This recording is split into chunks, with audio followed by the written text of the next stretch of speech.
Hello there, it's Tania Gabrielle, Wealth Astro-Numerologist. Welcome to Star Codes, the forecast in the Astrology and Numerology and also Geodetic mapping of the world of two big events this time.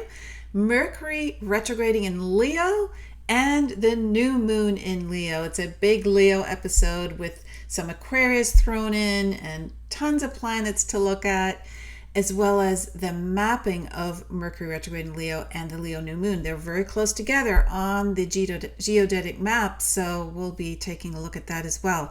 So let's start with today's big event. I'm recording this on July 18th, and that is the day that Mercury stations retrograde in Leo. The whole retrograde will take place in the sign of Leo, and it ends on August 11th.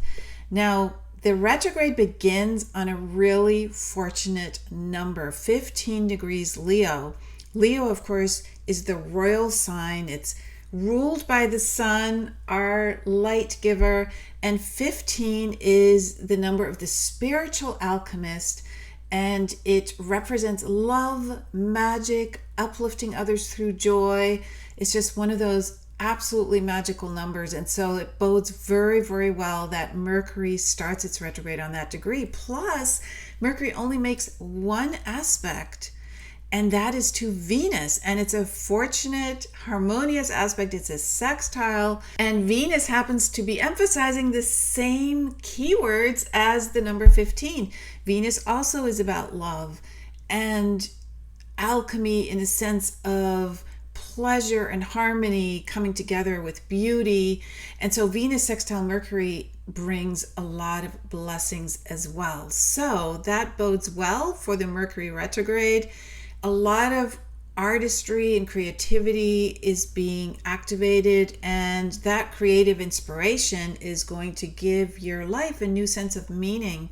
And Mercury retrograde in Leo also helps you to connect deeply with others in a heart-centered way. Leo rules the heart physiologically, and Leo is the sign of creativity. It rules the 5th house in astrology, which is also the house of romance and children, pleasure and being childlike, and of course being super creative. So you may reignite during Mercury retrograde, redo things like reevaluate and reimagine, and you may reignite a creative hobby.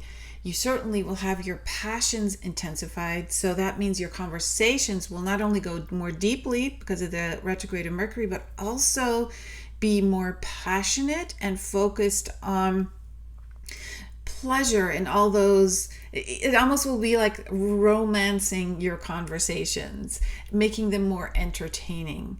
Remember that we're always going deeper during a retrograde. Now, Venus plays a huge role starting now, but also at the start of August when Venus makes an incredible connection to Saturn and Neptune. We'll get to that in our next podcast.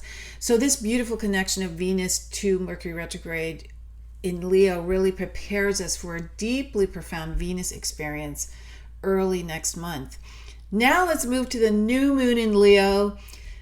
Boy, what an incredible experience this is. We have, first of all, the time of the new moon. It happens on July 24th at 8:12 p.m. Universal Time. That's London or Greenwich, England. 3:12 p.m. Eastern, New York, and 12:12 p.m. Pacific Time, LA. And no, you don't need to be a Leo. You have Leo somewhere in your chart. You have this new moon somewhere in your chart. And you have the incredible connection that the sun and moon at 2 degrees Leo make to Pluto. Where's Pluto at the time of this new moon? At 2 degrees Aquarius.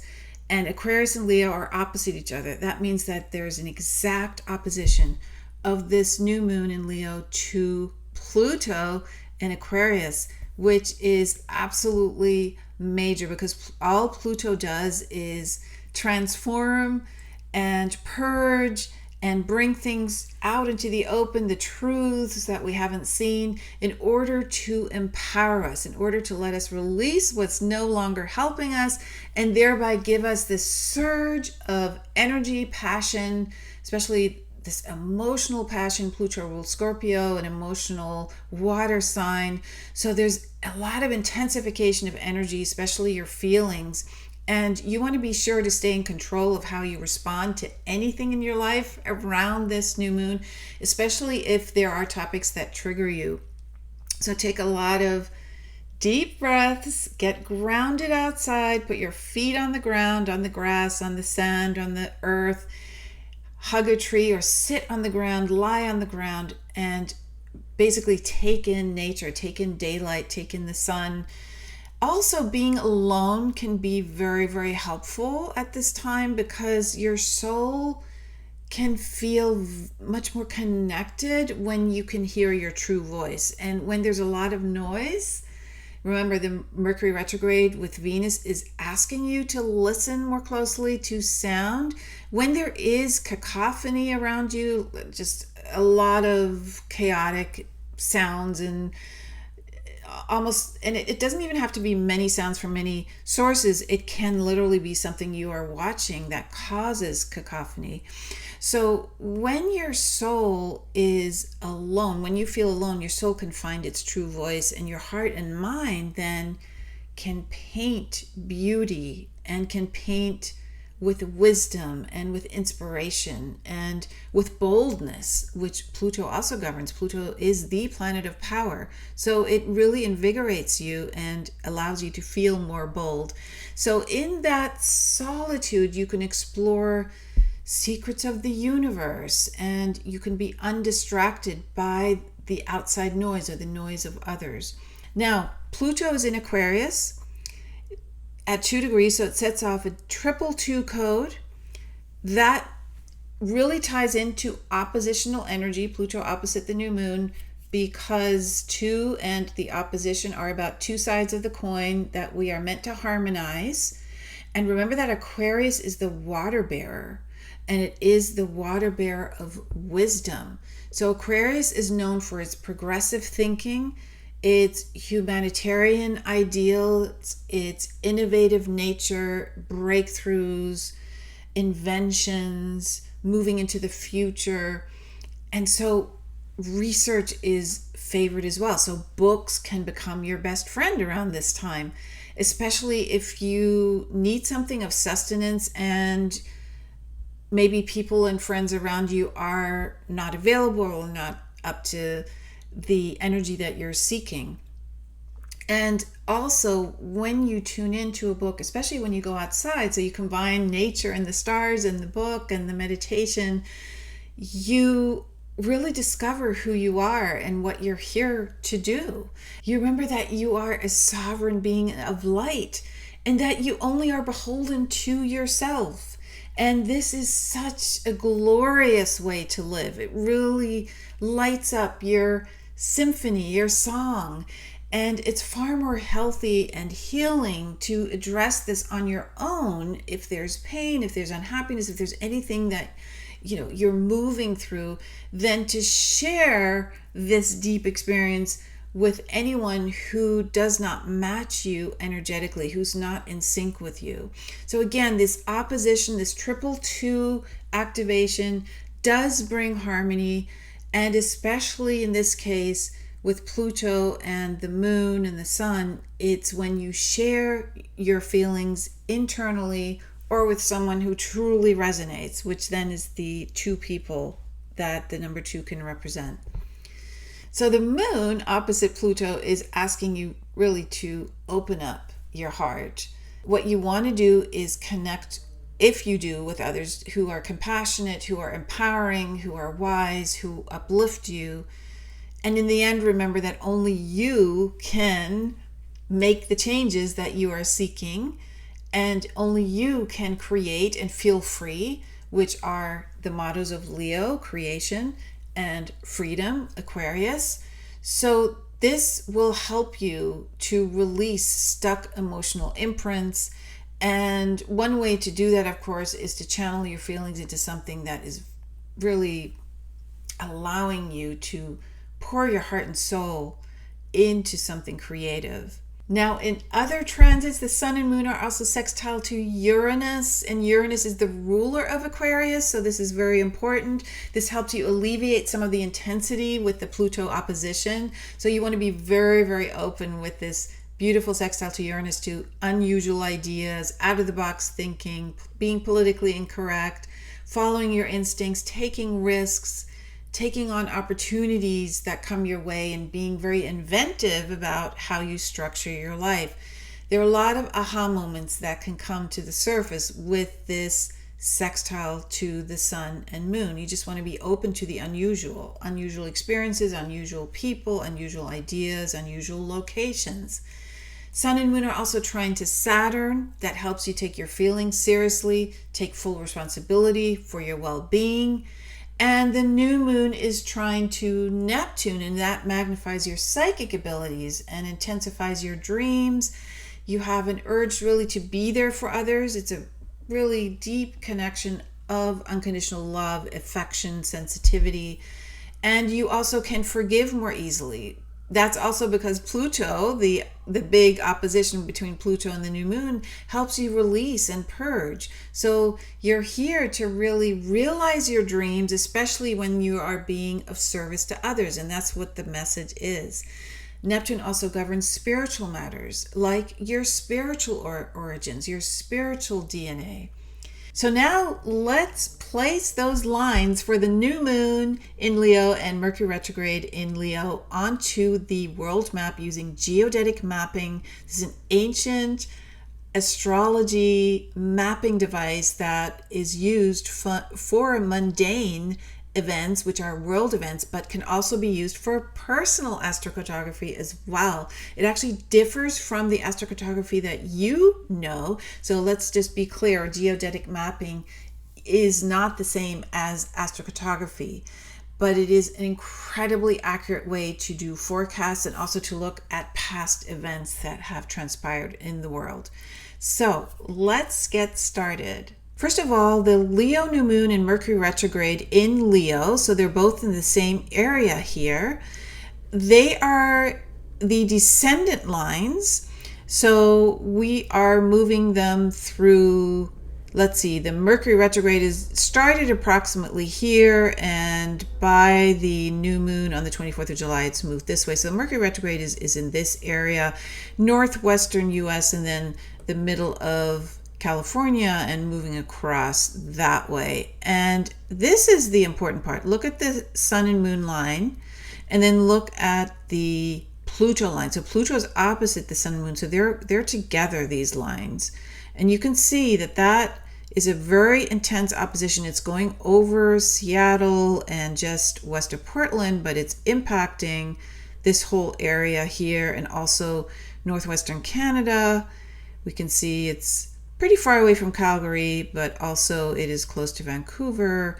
And those are the main areas impacted here. Idaho and Washington and Oregon are also impacted by Mercury retrograde. So these are the areas that are really strongly felt. Now, the next area is really not much overland. It's far eastern Canada, over there, Newfoundland. And so we're going to move now to Europe. And what we see here are ascendant lines for the new moon. Here's the sun and moon. There's Pluto. They're tightly together because they're in opposition. So these lines are spilling right into, from the North Sea into northern Netherlands, and then right cutting through Germany. Germany is very, very impacted over the next years or so, and this new moon's really activating this area. And Pluto, of course, moves super slowly, so Pluto will remain after this new moon activates Pluto, right? Pluto remains for many years. And then here are the other two lines, Saturn and Neptune, that also will be in this neck of the woods, this neighborhood, for a long time to come, which is why this area is really in the thick of it, and even more so as Saturn and Neptune move in this direction. They're currently retrograde, so they're moving this way, but they will soon move back into this area. So keep your eye out, especially on France and Germany over the next years. So this new moon activates that. Keep that in mind. Pluto is being activated. And then we have the Mercury retrograde that dips through Eastern Europe. It's also in Leo. You can see Leo begins. There's the sign for Leo. This is geodetic astrology. So we always have 2 signs that are activated in each area. These are the ascendant signs right here, the ones that curve this way. And then the midheaven signs are the ones that go longitudinally. So Leo begins here and it goes all the way to Virgo. Virgo begins here. So after Leo comes Virgo. And this whole area is governed by Leo. And so here we have this area, also the Mediterranean, which, as you know, is heating up. And this Pluto, Leo's ruled by the sun. Leo is a fire sign. This will definitely impact the heating up process of the Mediterranean, this whole area. And so just keep your eye on that. This new moon, the lunation cycles last for a month. And Pluto, of course, will remain in this area for a long time, but the activation in Leo is particularly important right now.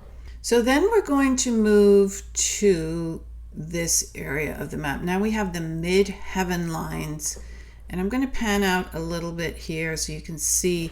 Here's the mid-heaven line again. It goes north-south. It's a longitudinal line.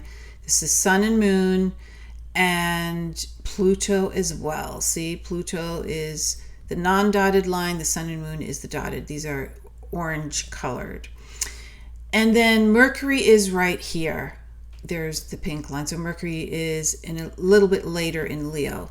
This is 2 degrees Leo right here. So what is being activated? Well, let's move in a little bit more closely.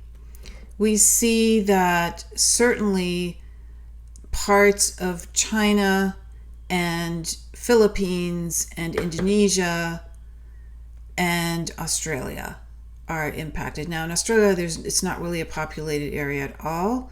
But when you come here, we definitely have the Philippines, we have Indonesia, and then we move into this area. Now, also southern Japan is impacted, also the Pluto line, and the Koreas, north and south, and going into far western, northwestern Russia. Now, the Mercury line, the pink one, goes right over Tokyo, or very, very close to Kyoto, this whole area, Osaka.